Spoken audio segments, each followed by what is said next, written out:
a lot of people have a deck of cards in their house. Some people just got one, bought one, were interested, and I know many people who just bought one or two decks and never looked at them again. So it's a good, if you're watching this, it's a good way, it's a good manner to take out your cards and get started, start Yeah, using them. That's what that's a they're good for. idea. Yeah, Not to mention that there are many people who are simply scared of using tarot because of some connections and correlation to either dark magic or God knows what. yeah, Uh, no judgment here. However, we talked about this before, and I can't stress it enough.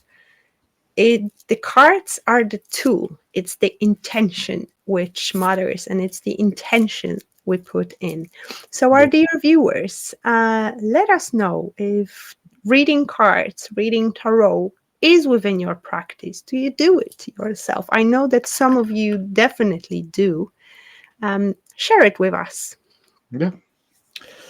Well, shall we start, Luna? Choice of deck, would that be a good one? Yeah, it's really, really important to find a deck which resonates with you. Yeah.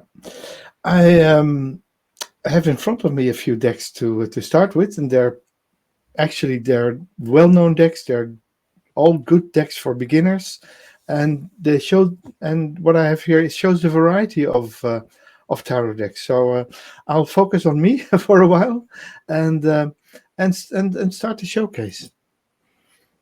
So here we go. So we start at the bottom row, and we start with one of the most successful modern decks. Most of the other decks on the table that you can see here are 50, 60, 80, maybe over 100 years. This one could be 400 years old. Uh, the design, not the deck itself, but this is a modern one, the Lightseers Tarot. It became in a few years one of the most popular decks in the world, and it sells very well. It comes in a nice box with a booklet, and there's also I don't have it, but there's also a book, Tarot for Lightseers, that is accompanied to this deck. The deck is not that pricey, so it's a good bargain if you want to start to have them together. From each deck I have on the table, I will show the Magician card number one, and as you can see, this is a very modern, inclusive deck. It's lovely. It's lovely. Second, we have the classic decks, the Tarot de Marseille. Marseille is a town in south of France, so these decks come from France, and the oldest ones date from the 16th, 17th century. Um, and they look a bit dated and a bit older. As you can see, the design is quite simple. Lines and colors are simple, but still a very good deck to work with, to start with. It's very good for open reading. There's a lovely book. There's lovely books available for reading the Tarot de Marseille. So go there, do that. Then I have it's called the Rider Waite Tarot deck, and this is the Radiant Rider Waite Tarot deck. We always call this deck the Rider Waite Smith Tarot deck because Pamela Coleman Smith is the one who drew all the images, and she didn't even get named on the deck, which was awkward. And this is the old style, so how it was designed in 1904, I believe. And this is a more modern and fresh rendition of the Magician card in the Radiant Rider Waite, which is also very popular at the moment. On the top row in the middle, we have the Star Tarot. I keep this one in a nice velvet bag, as you can see. And this one comes with the deck itself comes with a lovely book, a thick book. It's about 250 pages. And we have a Magician card here as well, so you can see the difference between the decks. And finally, last but not least, I would say, the Thoth Tarot deck designed in the 1940s. I have two copies. This is the US Games copy, which is generally available in the Americas, and this is the European copy from Germany. And this is the Magus card from this one. So a nice variety of cards. Um, like I said, some good place to store them in, or even a box to put your cards in if you like.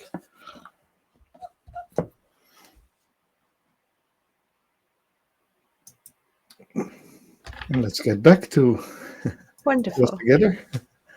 How was Yeah. that? Thank you for showing a few decks. Obviously, there is plenty of decks on the market, and which, 20,000 at yeah, least. oh wow. Yeah. And that can cause an issue of which deck to choose. My tip is to connect with the imagery and just to feel, do you resonate with that deck? I personally have a lot of cards, but there's plenty of cards which I don't have, decks of cards which I don't have. And to me, the choice is very simple. What I do is I always look at the back of the box, because usually, especially within Oracle cards, there will be images on the cards, and I know immediately if that deck is for me or not. The other way of doing is to watch online reviews. And I'll share a little secret with you. Luna and the Druid are planning this year to do some reviews of our favorite decks, tarot decks and oracle decks as well. We will share the ones which we work with, Yeah. which may be really helpful. And I know people, my friends, who were watching the reviews of decks when they wanted to choose a deck for me, which is very sweet. Thank you, Richard. So that's my way of doing and finding out if the deck resonates with me or not. I go online, I see the pictures, I see the messages, and immediately I know within my heart, within my intuition, do I want to work with those cards, or maybe they are not for me? Yeah. Yeah. And it What is is so your that, way of yeah, it picking is the so deck? that in shops normally the decks are sealed, the boxes are not open, so you can't look into them. So it's definitely a thing.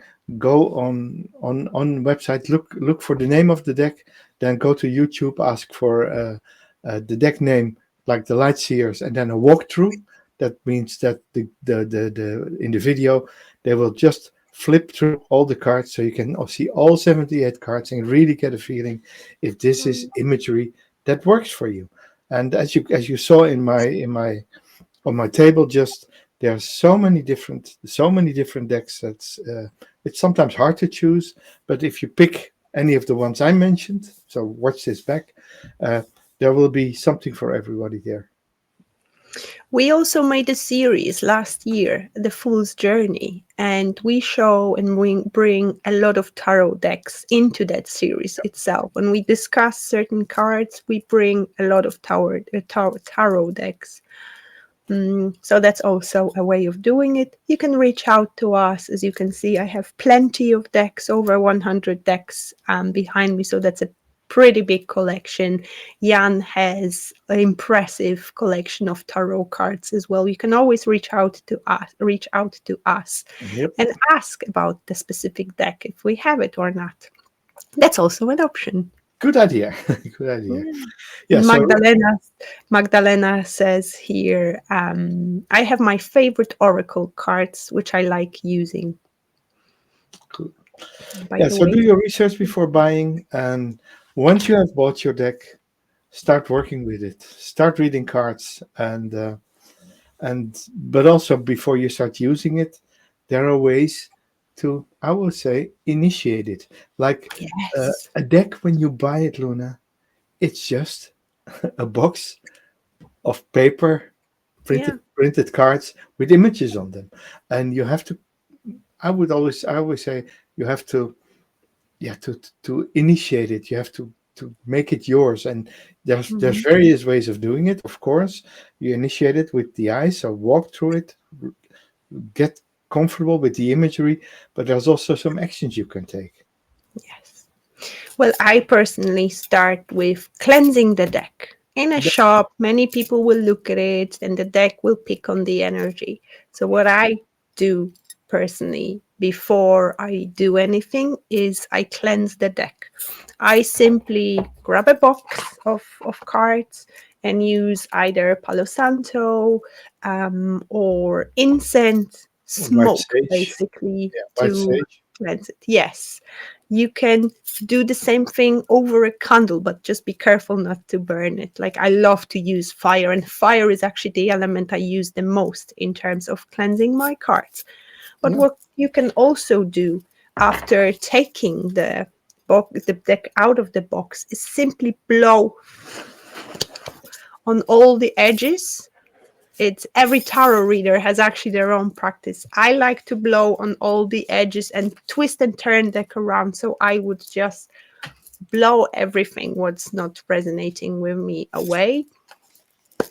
Knock 3 times on a deck to use the element of sound to cleanse it, because sound, like clapping hands, is it's a very cleansing practice as well. Yeah, with knocking, I would also knock on the table.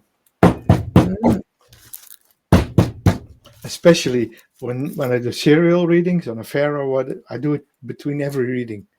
I knock. I have a special piece of wood on my table, on my reader table, and between every reading, I more or less remove the energy of the person I just read for, so I'd be ready for the next one. Yeah, And that's very important, to cleanse your deck at the beginning and also after every reading, or shall I say before the reading. So you could yeah, cleanse the energy, remove any debris from the energy of the client or yourself if that's within your practice. So yeah. cleansing, cleansing, cleansing. Always cleansing.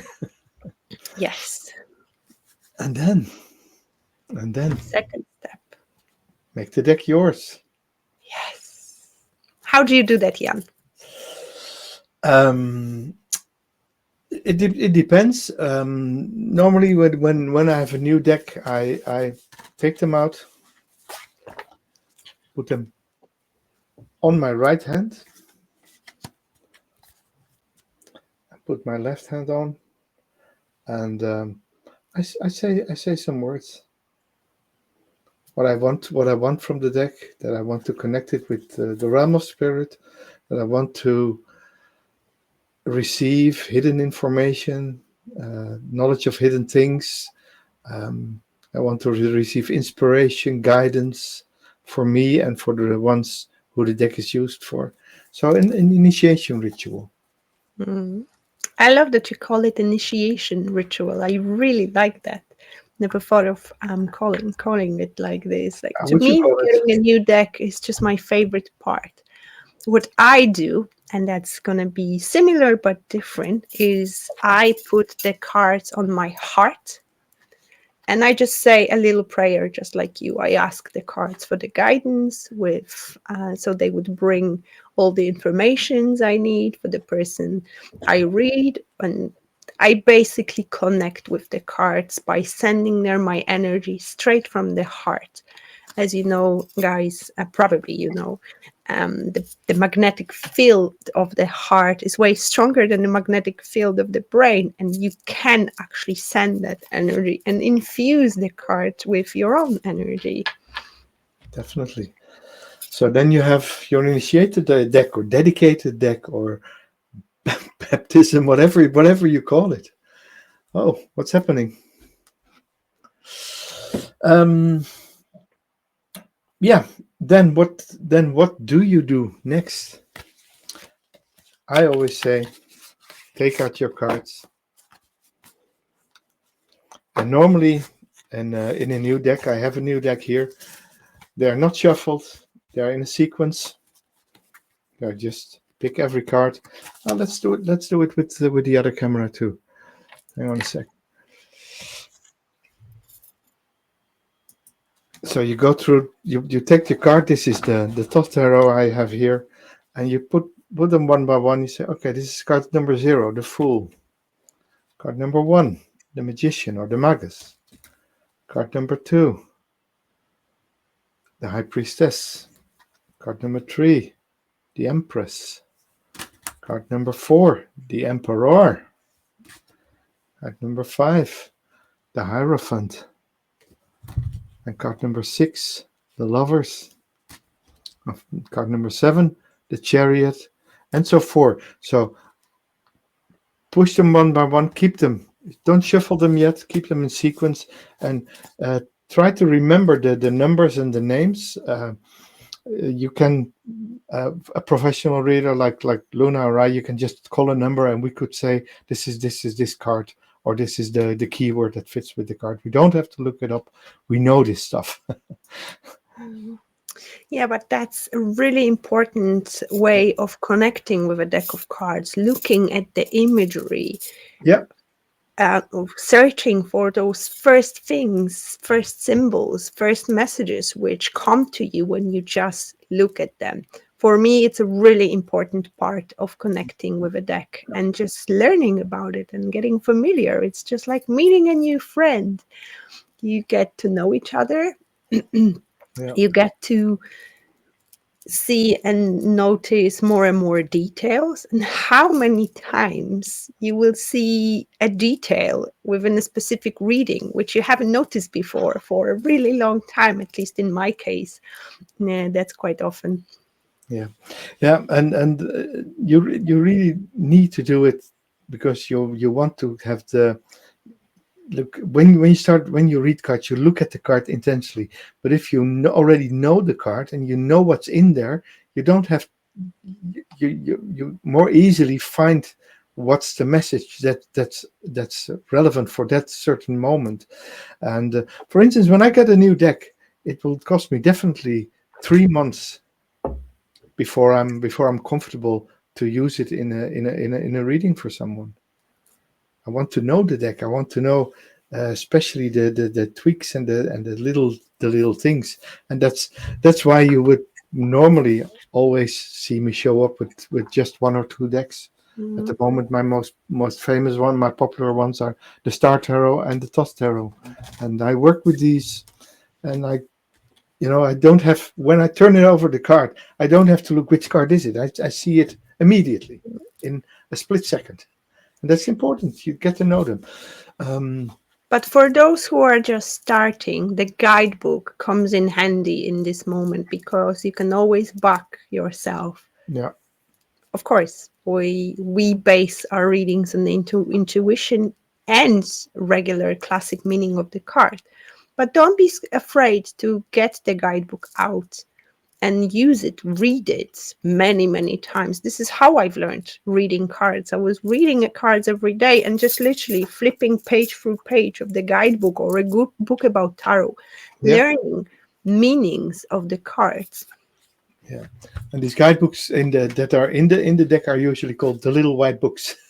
Yeah, some decks will have a lovely, like the Star Tarot, it has a beautiful guidebook with a lot of information. Some will have very little, but what I love is to work with guidebooks within oracle cards as well, because they have really deep meanings. And Jan is just showing what I've just said about guidebooks. And this comes with a deck, and you normally see them in bigger types of boxes, like this one. And this is just a little white book that comes with the Rider-Waite-Smith deck, and you find them in most decks that you would buy in a shop. You would find them. And what's funny, you can do and perform a wonderful reading by using both, either the little one, which contains the main meanings, and the one which, like Star Tarot has, which goes way deeper with symbolism and everything. But both are, don't want to say equally fine, but those two both will provide the important information, especially at the beginning. Yeah.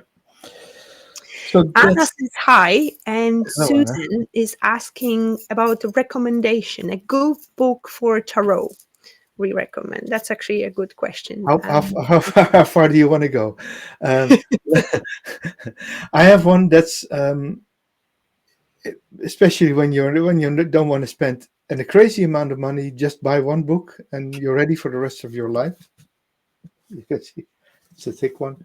That's Holistic Tarot by Benabel Wen. It's widely available. Every good bookstore, especially the online ones, have it available. And this book goes, of course, goes through the cards, goes through the spreads. Yeah, I have a spread here. Spreads, you can see, and then the meaning of the spreads, how to connect the cards, and in the later parts, it even goes to specific things like connecting astrology and stuff, but also how to become a, a professional reader. So it's the only book you ever need.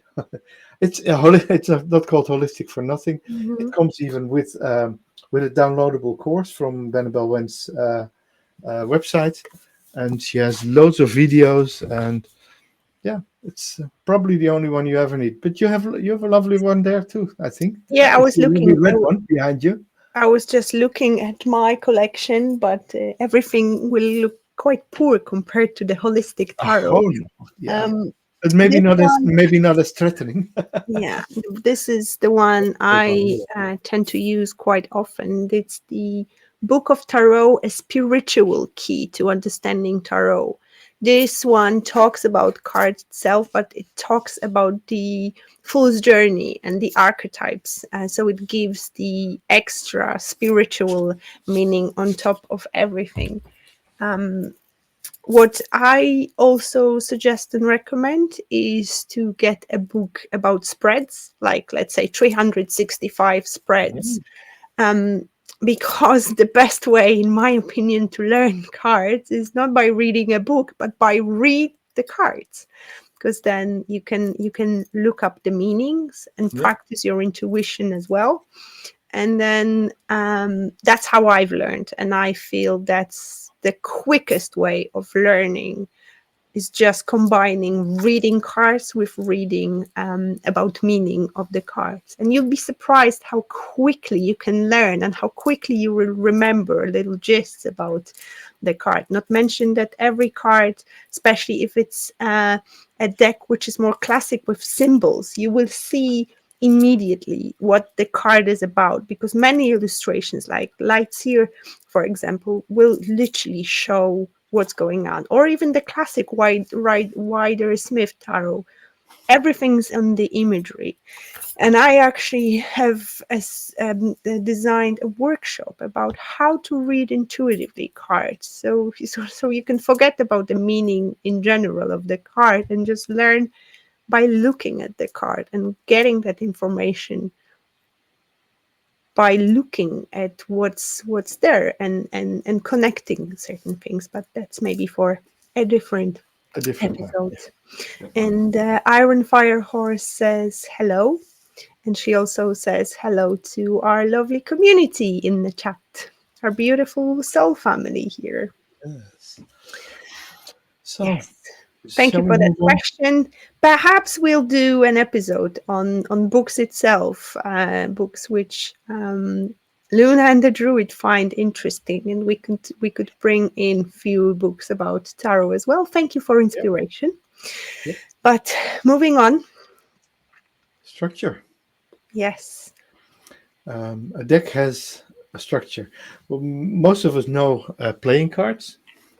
A deck of playing cards. You have four colors: the spades, the diamonds, the clubs, and the hearts. And in the tarot, we have more or less a similar thing. We have a minor arcana with, instead of clubs, we call them wands, magic wands, wood, and they represent creativity, action. We have cups, the Holy Grail. I always call this one the Holy Grail. Water. So, and water always represents um, emotions and relationships. yeah, that would be the heart, wouldn't it? Yeah, yeah, yeah. Mm, The heart. And then we have the mind, represented by swords, thoughts, and challenges. yeah, I think it's called spades, if I'm not mistaken. In the yeah, Not there's sure. the black ones. Yeah, The spades and the clubs are black, like the wands and the swords are masculine, and the red ones Diamonds or pentacles or discs, and hearts are red and they are feminine or receptive cards. So Mm. this is the suit of discs, and also known as pentacles, and they represent material world, career, finances, the body, health, babies, Mm. stuff like that. Yes. Can you talk about the major arcana? Yeah, and just by knowing that, you immediately know what the minor arcana is about and what it talks about. And minor arcana usually are about everyday life, but the major arcana, the big guns of tarot, the big ones, talk about bigger stuff, bigger challenges. And there are 22 cards, even though they start with 0 with the full and go up to 21. In total there's 22 cards, and they tell a story. They talk about the journey, the full, which is the card number 0, the initiation, the innocence, the new beginning very often. And it goes on a journey through life just like we do, and it has adventures. It meets certain aspects of themselves, and it needs to learn from other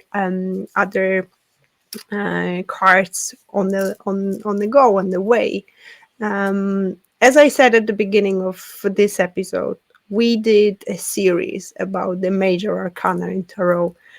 I recommend watching, going back through it, because there is actually a deep wisdom about tarot in that series. Yeah, and there we have on our channel we have them in a playlist, and the playlist is called the Archetypal Journey or the Fool's Journey, and that's I think that's 23 or 24 episodes, because some cards have even 2 episodes. Yeah. Because they differ from deck to deck or from method to method. So a really lovely series, and like you said, Luna, we can't recommend it good enough to get a meaning of what are these archetypes, what do they mean, because sooner or later everyone will meet in their life any of these archetypes from the major arcana. So archetypes and things that are happening. Yes, but before you get to that stage, what I would recommend is to grab a journal and write down all your insights, whatever you feel about the reading, about the card itself. Because writing down is a process itself of remembering as well. But after a while, you can reflect on what came to you. And Jan here is showing his journal.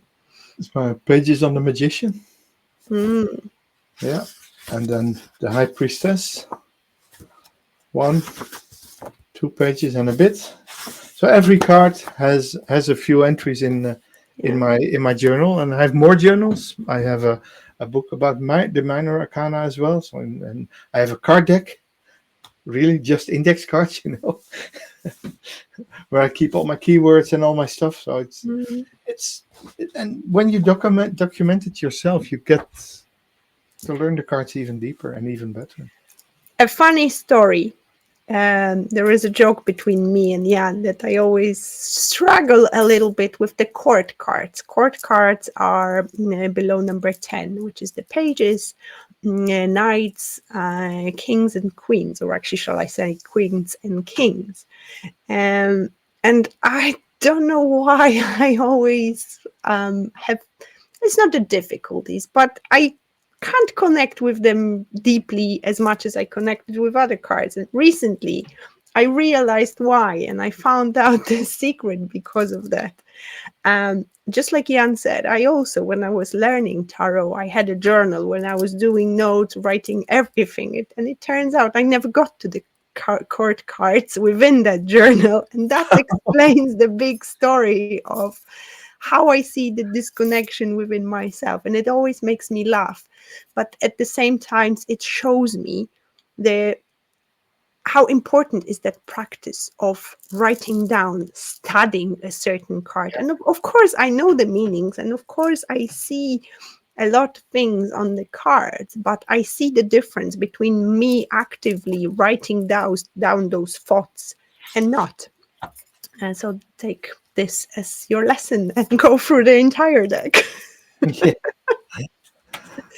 I have here a knight, for instance, from the court. Let me see. Just browse through it. And the queen. One time we actually were doing readings, and somehow in that reading, here live on Luna and the Druid, all cards I got was the court card.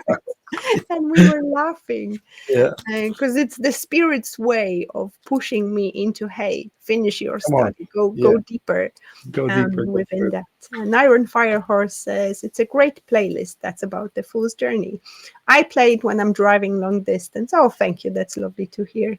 I download it to my phone so I don't need Wi-Fi. Oh, that's also a good idea. And that's a good way of learning cards. And a little piece, hello and welcome. So lovely to have you here tonight. Unfortunately, I don't see the rest of your name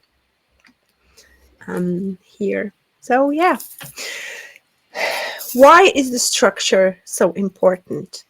Because the structure itself gives you so much information already about, just like Jan said, what is the area of life the card corresponds to and what does it talk about.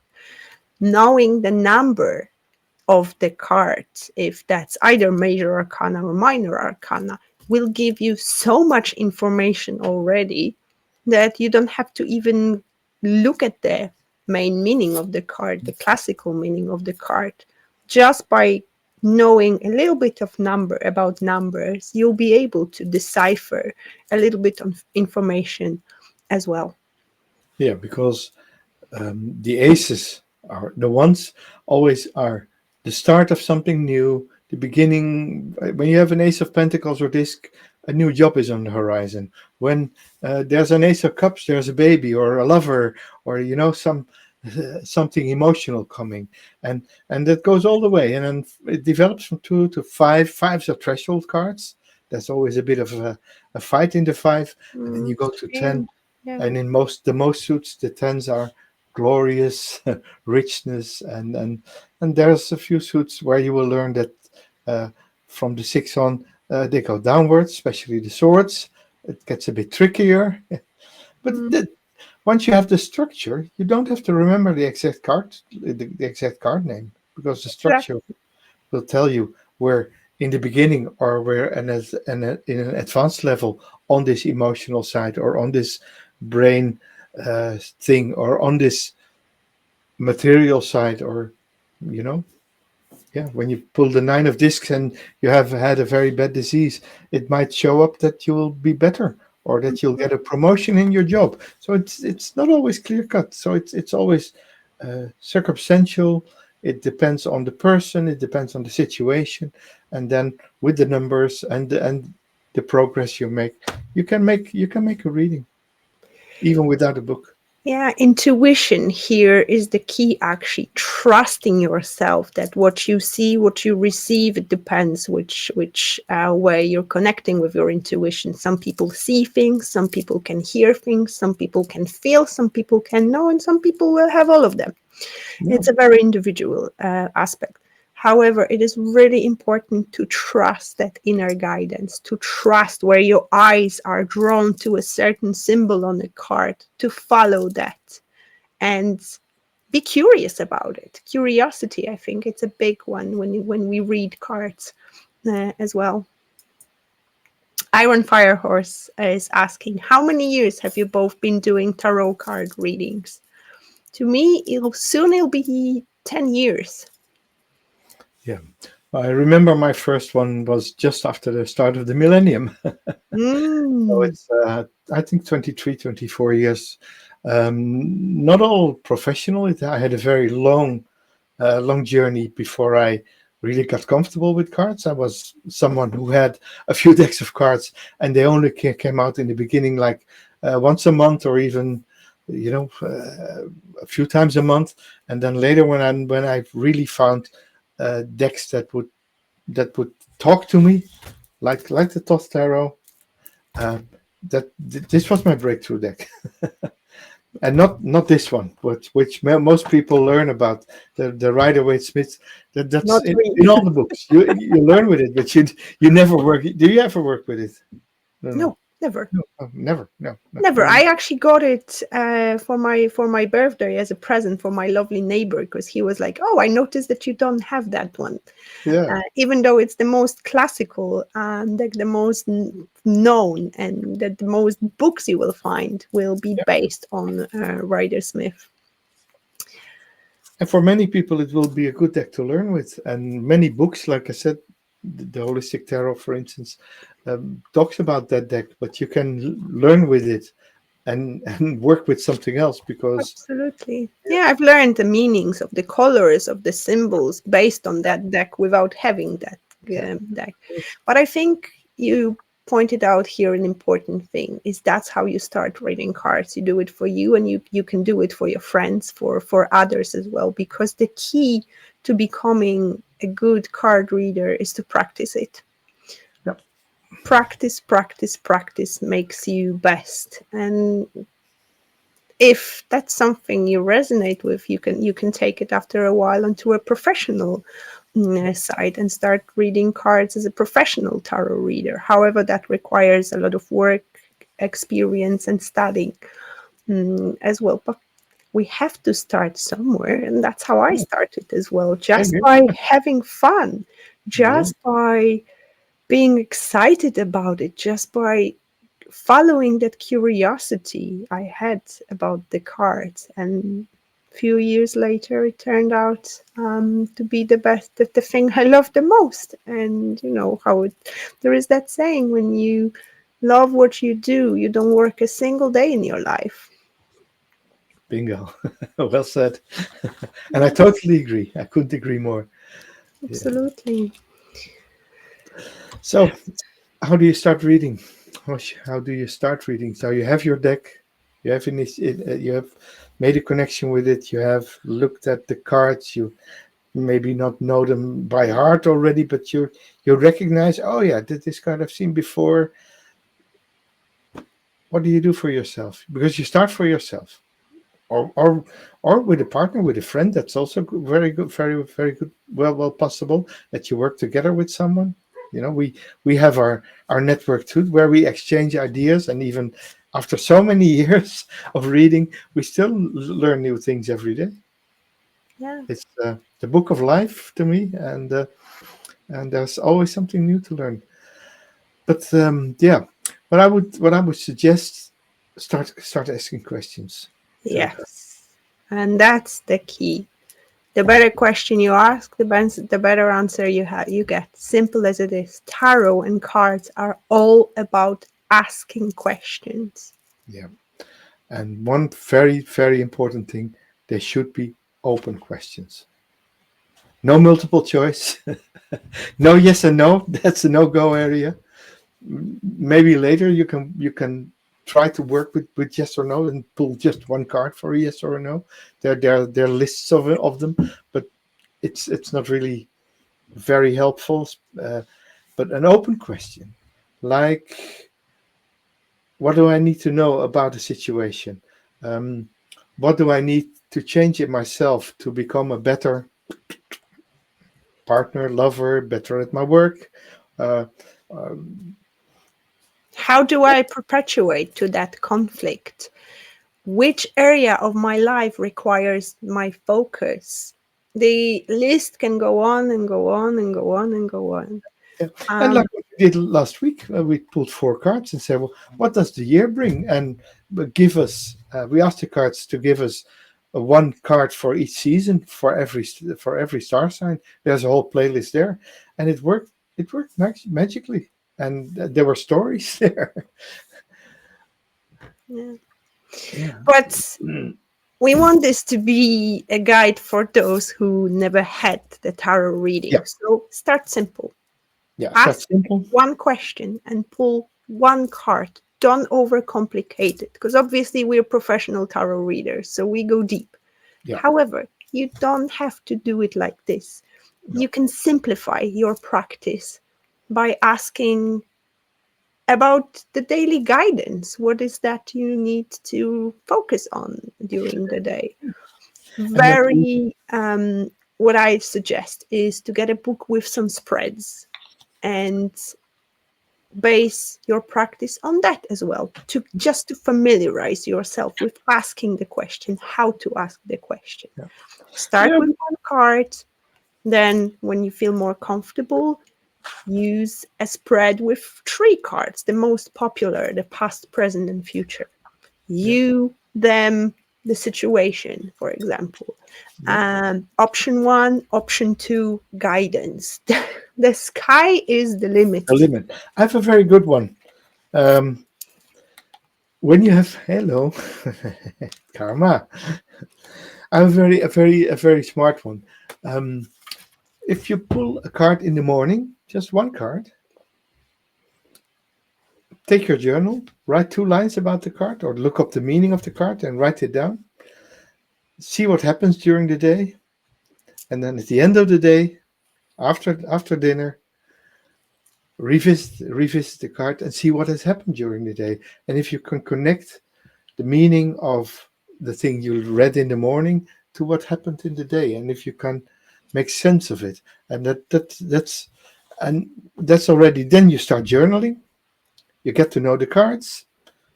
Very helpful. And another thing I said, like you always say, do a 3 card spread. I always say this is a big multiplier. When you work with 3 cards a day, you'll learn 9 times as fast. Exactly. Yeah. Don't be afraid to experiment. Don't be afraid to push yourself. But the secret is to read the cards. A tip from me, don't expect too much too quickly from you. It is a journey.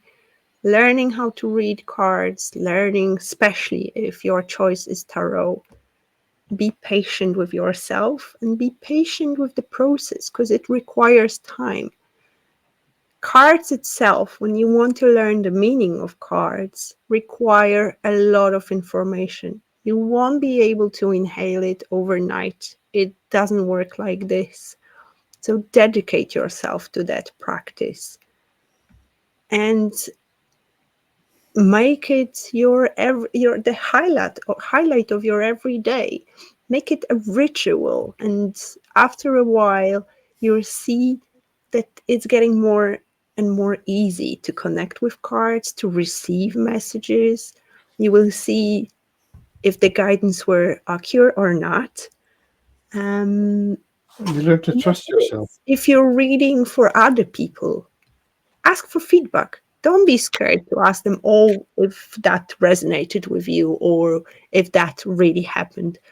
I have people coming back to me with readings I did many years ago saying everything happened exactly as you said, even though I have no clue what was in that reading because I barely remember when I read cards because I'm channeling then. And when I'm channeling, the mind is switched off and I barely remember what I say actually.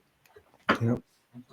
But ask other people if you do it for them. If not, check your journal and see, was that right? Or maybe something else needed to be here twisted, because perhaps the card for you will have a different meaning than for somebody else. Because don't be afraid to give your individual meanings to the card as well. Yes, base it on the obvious, but how many times we have conversations with Jan or other tarot readers when we say, to me, this card represents this and that. How many times I will say, normally I see this, but for some reason right now I see it as a different symbol and it turns out it resonates with that person. So never doubt what you see, even if that's something different when it's actually on the card, because that's in your intuition showing you something. Yeah, it's not set in stone. That's what you say, actually. Yeah, exactly.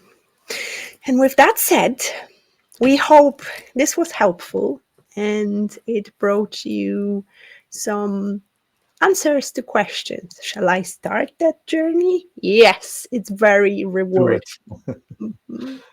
Yes. Thank you, Luna. It was really enjoyable to do this show again. Thank you Full so moon much is for coming. your time, for your energy. It was lovely having you, and see you next week.